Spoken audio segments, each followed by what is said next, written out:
Ishwagara umuntu yavuga ko ari imwe mu nyongeramusaruro ariko ituruka mu ibuye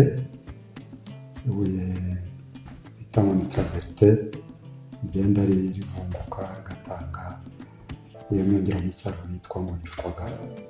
Ishwagara ntabwo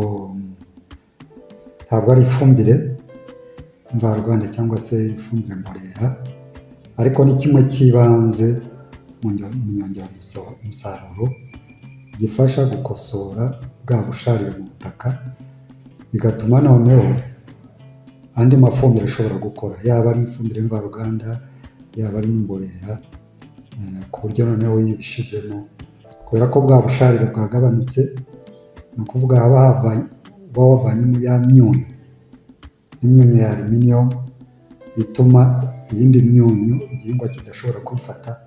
Iyo ushizemo ishwagara noneho kivanamo ya myunyu kigashiramo iyindi myunyu ituma noneho iyo ushizemo amafumbire mvaruganda n'imborera igihingwa gishobora kuyikoresha n'umusaruro ugashobora kuboneka.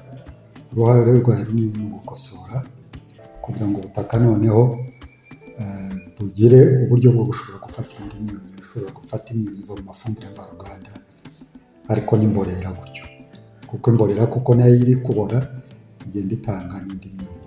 Ishwagara irahenze ugereranyije, ni kimwe n'izindi nyongeramusaruro nazo zirahenda ugereranyije ku rwego rw'umuturage, ntabwo bipfa koroha kugira ngo ashobore kuyigurira. Niyo mpamvu leta yashyizeho gahunda y'inkunganire, ku buryo rero hariho inkunganire ku ishwagara kimwe no ku zindi fumbire cyangwa se n'imbuto.